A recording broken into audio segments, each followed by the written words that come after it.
I'm finally trying Mike's Hot Honey Sandwich from KFC. I love me a good chicken sandwich, so I'm excited. All right, let's give it a try. It's really good. Personally, they chinced us on the sauce. They could have added a lot more, but lucky for me, I got this. So I'm gonna pour some more on top.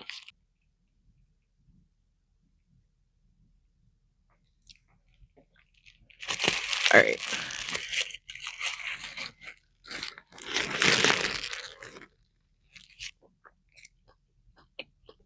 Yeah, boy!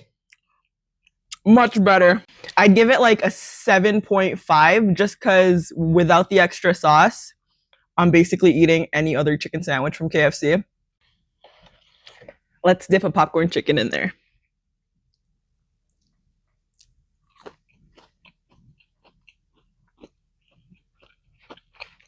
Some good honey.